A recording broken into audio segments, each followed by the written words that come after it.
लोग आज भी उस जगह का नाम सुनकर डर जाते हैं, क्योंकि जो भी वहां गया वो कभी पहले जैसा नहीं लौटा।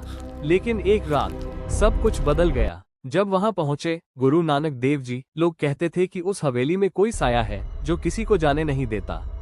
उसी गांव में हरनाम नाम का एक आदमी था जो इन सब बातों पर विश्वास नहीं करता था।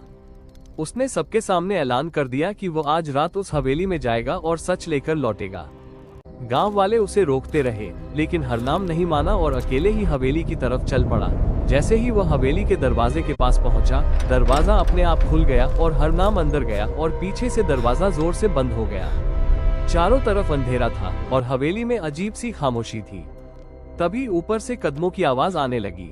हरनाम डरते डरते सीढ़ियां चढ़ने लगा और जैसे ही ऊपर पहुंचा, उसने एक औरत को देखा जिसके लंबे बिखरे बाल थे और आंखें लाल थी। औरत ने धीरे से कहा, यह मेरा घर है। हरनाम घबरा गया और भागने लगा, लेकिन जितना भी भागता, हर रास्ता उसे वापस उसी जगह ले आता। तभी उसे एक कमरे से रोने की आवाज सुनाई दी।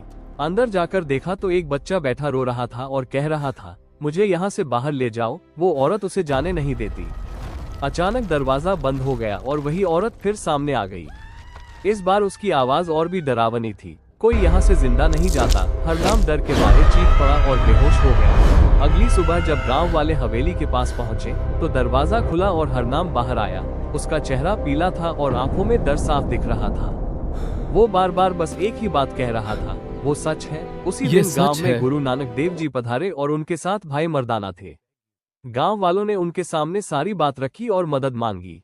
गुरु जी शांत होकर बोले, जहाँ नाम है वहाँ कोई अंधेरा टिक नहीं सकता। रात होते ही गुरु जी हवेली की तरफ बढ़े। गांव वाले दूर खड़े देख रहे थे। जैसे ही गुरु जी दरवाजे के पास पहुंचे, दरवाजा अपने आप खुल गया। अंदर वही अंधेरा था, लेकिन गुरु जी के चेहरे पर बिल्कुल भी डर नहीं था। उन्होंने मर्दाना से कहा, रबाब बजाओ। जैसे ही रबाब की धुन गूंजी, हवेली का माहौल बदलने लगा। अचानक वही औरत प्रकट हुई और गुस्से में बोली, यह मेरा स्थान है।